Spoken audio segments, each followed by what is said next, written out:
Good morning, guys. I've decided to make myself a planter out of this drum. I want to plant some strawberries and some spinach probably, and maybe a few other bits and bobs. I'm busy measuring it out. You can see all the marks.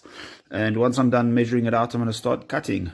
Hopefully this idea works. I'm not 100% sure, but we shall see. So as you guys can see, I've now marked my different holes there and there. I've staggered them to try and get more plants in. You can see I was a bit out in some of the places. It's quite challenging to get this leveled, but I used the spirit level and a tape measure, and I got hold of that tape. It works quite well because it's flexible. A hard tape's a bit hard. It's not 100% in the middle. I've had to adjust it here and there, but I'm now ready to start cutting holes.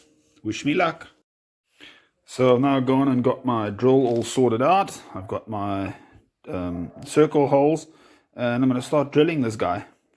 Cool, I'll be back later. So I started drilling with my cordless drill, but it doesn't have enough power, so I've just changed to my electrical Bosch. It's a bit more heavy duty. I think this should do the job. I've made sure that all my fittings are really tight, because if it's loose it doesn't cut so well. Let's give this a go. Hopefully this will work better. Stopped to have some lunch. I've still got quite a bit of drilling to do. I've decided to not do the top row, I don't think. I'm going to just do the bottom rows to keep the drum stable. And then the back half of the drum doesn't need to be drilled because it'll be up against the wall. So I'm just going to drill the sides and the front. And the back end will not be done. Cool. So I found two pieces of wood now that I'm going to put at the base of my drum like this. So I have two little legs. I'm going to drill them in with some screws, and then drill some holes in the drum over here just for drainage to get the water out. And then this will be going on a slab in the back of the garden. So you can see my design. I've put in those just to be a little bit fancy and make it look a bit more classy, I suppose. It's old pipe that I had lying around in the house, so that's what I'm going to do. I'm going to shove some pipe in, and then I'm going to put a 20-litre drum. I'm going to take a 20-litre drum, turn it upside down, put it in here to create a hollow, and then start filling this baby up with soil.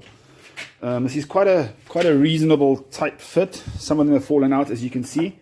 Then my drum is inside already. You can see the drum sticking through there. So that drum will then be here just to take a 20-litre space of less soil. It shouldn't interfere with the roots. But let me get drilling and get these little drainage holes in. So what I've realized is I've put it all flat. I've made a few mistakes. One of them being I made extra holes that I didn't need. So what's happened is the sand is now spewing out all nicely onto my newly paved area. As you can see, all the sun's in the way. So I've got some shade net that I've got left over from my greenhouse I made a while ago. So what I've done is I've just backed it up with the shade net to stop the sand coming out. And what I've decided to do now is get a heat gun and just heat this baby up. This up a bit, and then I'm just going to give it a little bit of a squeeze, that it's a bit more of an angle to stop the sand from coming out. Yeah, so it's all trial and error, but I'm going to give it a good push up and just try and lift these things that they're a bit more at a 45 degree, or should I say 90 degrees and up. Flamethrower. It's a gas cylinder, just basically a heat gun, and I'm busy heating these things up and just getting the angles more to 45 degree, so that it's yeah, so you can see the soil will hold a little bit better than what it was. You can see there it was very flat, so from that angle we're getting it up to about that angle. You'll see some of them aren't 100%, they do settle again, but once this baby's filled with soil, I think it'll look a lot better.